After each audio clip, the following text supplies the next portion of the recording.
Capítulo 2. A vida ficou mais difícil para todos depois da morte de Pedro. O dinheiro encurtou, pois o valor do pagamento da aposentadoria passado para a pensionista diminuiu. Os filhos mais velhos de Maria abandonaram a escola para irem trabalhar. Dolores, Arlindo e Eli não concluíram o ensino fundamental. Dolores trabalhava como doméstica. Arlindo e Eli trabalhavam no corte de cana.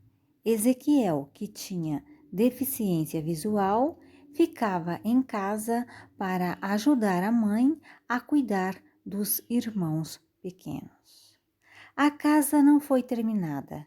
Os tijolos amontoados para esta finalidade ficaram abandonados no meio do quintal. Os frequentadores da igreja, penalizados com a situação da família de Maria, arrecadaram dinheiro e colocaram fiação para a casa ter energia elétrica. Mas a família não tinha geladeira e nem televisão. Nas noites quentes e iluminadas pela lua, as crianças aproveitavam para brincar no quintal. Sara agora tinha 5 anos e brincava numa dessas noites com as suas irmãs, quando de repente Eli, seu meio-irmão de 17 anos, a chamou, dizendo-lhe para vir ver um bichinho que estava passeando sobre os tijolos abandonados. Ela, que gostava muito de qualquer animalzinho, foi correndo ver. Foi olhar onde o rapaz apontava atrás da pilha de tijolos, longe das vistas das outras irmãs. Ela não conseguia ver o tal bicho.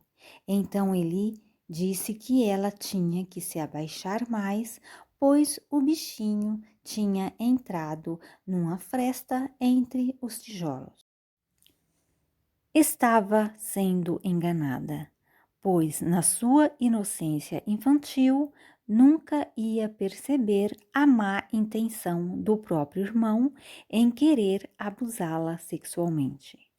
Conseguiu se desvencilhar das garras do agressor. Correu para dentro de casa chorando. Sua mãe perguntou por que chorava e ela não respondeu. Não saberia explicar o que aconteceu e também sabia que sua mãe não lhe daria atenção se falasse que seu irmão lhe fez mal, pois sua mãe sempre dava ouvidos para os outros e nunca para ela. Ele entrou em casa logo depois. Estava contrariado e muito nervoso. Disse para a mãe mandar a pequena calar a boca, pois a chorona já estava fazendo muita cena. Foi o que a mulher fez. Mandou a filha engolir o choro, pois se não tivesse motivo para chorar e continuasse chorando, ela ia lhe dar um bom motivo para chorar. A pequena, com medo de apanhar, silenciou-se. Passado algum tempo, Eli sempre inventava algo para ela se aproximar dele e mostrava sua ereção.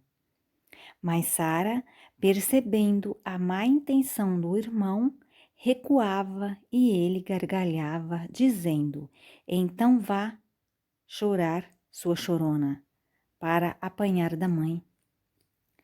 Eli ficava bem tranquilo, pois sabia que, mesmo se falasse alguma coisa para a mãe, ela nunca iria acreditar na infeliz menina.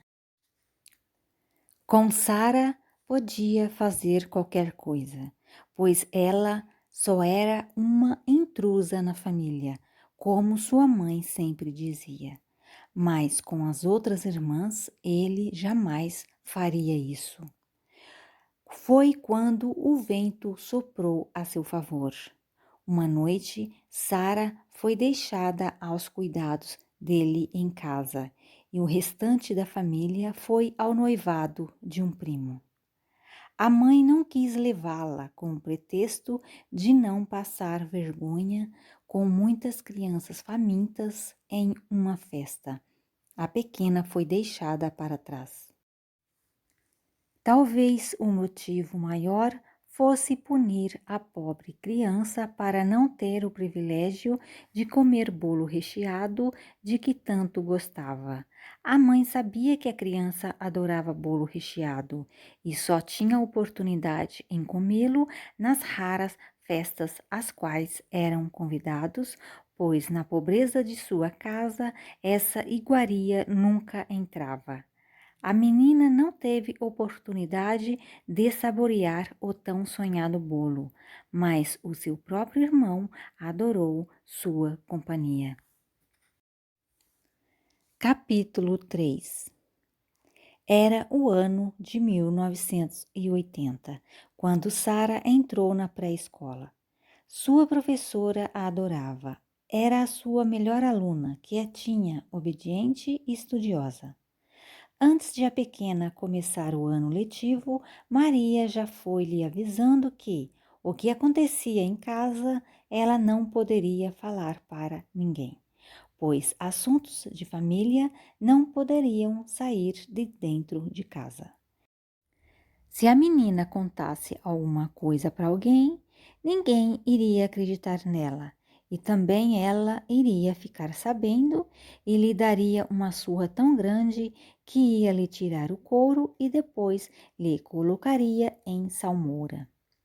A pequena gostava de ir à escola, aprender coisas novas e ter amiguinhas para brincar. A professora percebeu seu interesse por aprender e, na reunião com os pais, sempre elogiava a pequena para sua mãe. Mas Maria fingia estar feliz com o progresso escolar da filha. Quando chegava em casa, dizia aos filhos: a Sara está pensando que é inteligente. Essa menina acha que é alguma merda. Sara e as novas amiguinhas gostavam de desenhar nas mãos umas das outras com canetinhas coloridas e, quando chegava a vez dela dar as mãos para ser desenhadas, ficava envergonhada, pois suas mãos já eram calejadas pelos trabalhos domésticos que sua mãe a impunha fazer em casa. A menina só tinha 6 anos e era já obrigada até a lavar suas roupas. A mãe dizia-lhe: tenho muitas roupas para lavar, então você tem que lavar as suas. O seu pequeno tamanho não alcançava o tanque, então ela tinha que improvisar um banquinho de tijolos e, ao terminar de lavar as suas roupas, a pele de suas mãos ficavam bem ressecadas devido à alergia ao sabão. Com o passar dos dias, o ressecamento aumentava, abrindo pequenos cortes. Certo dia, na saída da escola, uma amiguinha convidou-lhe para brincar em sua casa. Sara ficou com receio, pois sua mãe nunca a deixava brincar na casa de ninguém. Dizia-lhe que ela não poderia ter amigos, pois só suas irmãs eram suas amigas. Mas a pequena ficou tão tentada a ir à casa da amiga, brincar só um pouquinho, que venceu o medo e foi. Estava tão distraída com a brincadeira que não notou o tempo passar. Quando percebeu que as horas tinham passado, nem sequer se despediu. Saiu correndo, deixando para trás a amiga sem entender o seu desespero. Ao chegar em casa, suas irmãs a esperavam no portão e não perderam a oportunidade de dizer-lhe que ia apanhar. E foi o que aconteceu. A mãe nem sequer perguntou se tinha lhe acontecido alguma coisa ruim, se estava machucada e qual foi o motivo do atraso. Segurou-a pelo braço e lhe deu muitas varadas. Enquanto agredia a filha, avisava que não era para chorar alto, pois, se chamasse a atenção dos vizinhos, iria apanhar mais ainda. Isso nem foi o pior estava por vir.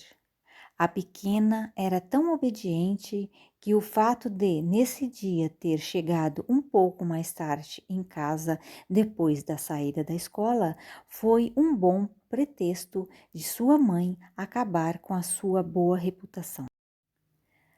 Quando seus meio-irmãos chegaram em casa após o trabalho, a mãe não perdeu tempo, relatando o ocorrido aos filhos, como se orgulhasse de sua crueldade contra a pequena, dizia: Dei a maior surra na Sara hoje, ela nunca mais vai esquecer desse dia. Sara, encolhida em um canto, soluçava e, para piorar a situação, seus meio-irmãos a humilhavam dizendo: Ihu, você apanhou, e caíam na risada. Naquele mesmo ano, Dolores casou-se com um moço de pele negra chamado Sebastião Pereira. Maria, muito racista, de início não aceitara a união da filha com esse rapaz. O genro raramente frequentava a casa da sogra. Logo Sara ganhou seu primeiro sobrinho. Depois veio uma sobrinha. Com 2 filhos pequenos, as tarefas de casa aumentaram. Então Sara foi obrigada a ajudar nos serviços domésticos na casa da irmã também. Quando não estava no horário de aula, estava na casa de Dolores, ajudando-a. Sara, então, com 8 anos, fazia de tudo um pouco, desde brincar com os sobrinhos, trocar-lhes a fralda e até fazer compras em um mercado nas proximidades. Numa dessas idas ao mercado, a menina não conseguiu carregar as sacolas. Estavam muito pesadas para seu tamanho. Então a dona do mercado disse-lhe que mandaria o entregador levar. Ao chegar à casa da irmã, ela lhe indagou sobre as compras. Ao receber a resposta, indignou-se. Sua molenga não consegue carregar umas comprinhas? Agora tenho que esperar para preparar a comida. Quando chegava a hora das refeições, sua irmã, para não dar-lhe o que comer, tinha 2 alternativas. Mandava-a para casa e que voltasse depois, ou falava para ela ir brincar com a menina que morava ao lado. Dolores trancava a porta e só abria quando terminavam de comer. Sara só podia abrir a sua geladeira para pegar água, e Dolores lhe avisava: se você pegar um iogurte ou uma colherada de doce que acabei de fazer, vou perceber, então nem se atreva. O cunhado tinha fama de garanhão. Não respeitava nem a cunhadinha. Mesmo na presença da esposa, beijava à força a pequena na boca. Sara tentava se desvencilhar do seu abraço de urso. Dolores pedia, com certa submissão, para Tião parar com aquilo, mas ele retrucava que não estava fazendo nada demais. E ela, com medo de perder o marido, sorria-lhe, fingindo que estava tudo bem. Na casa de Sara não havia chuveiro elétrico. Nos dias frios, tinha que aquecer a água na chaleira e misturar a água fria em um chuveiro de latão este pendurado no caibro do teto do banheiro. Certo dia de inverno, para aproveitar o chuveiro elétrico da casa da irmã, Sara perguntou-lhe se poderia tomar banho antes de voltar para casa. A irmã respondeu que sim, mas a pequena teria que esperar, pois ela iria tomar seu banho primeiro. Quando a menina entrou debaixo do chuveiro, a água estava gelada. Olhou para cima e viu que o termostato do chuveiro estava na posição verão. Chamou pela irmã, mas ela não atendeu. Abriu uma fresta da porta e continuou chamando. Ao notar que Dolores ignorava seus apelos para mudar o termostato do chuveiro, começou a chorar e, como estava com muito frio, voltou a fechar a porta. De repente, ouviu batidas na porta. Abriu-a e sua irmã entrou, irritada, e começou a espancá-la com o cabo do rodo que estava num canto do banheiro, dizendo-lhe que a pequena tinha acordado as crianças com seu choro e que ela não iria mais tomar banho lá. Tinha que colocar as suas roupas e ir embora. Ao chegar em casa, não contou o ocorrido para ninguém. Foi tomar seu banho e, mais uma vez, sentindo aquela dor costumeira que sentia quando a água caía-lhe na pele ferida pelas agressões. As lágrimas quentes se misturavam com a água quase fria do banho e seu corpo magrelo tremia com o frio do inverno misturado com a frieza das crueldades que sofria da sua própria família. 2 horas depois, Eli chegou. Tinha passado na casa da Dolores e ela lhe contou o ocorrido. Ele disse para a família que a irmã bateu em Sara porque ela tinha lhe desrespeitado. A mãe respondeu-lhe que, se a menina apanhou, era porque merecia e estava tudo certo.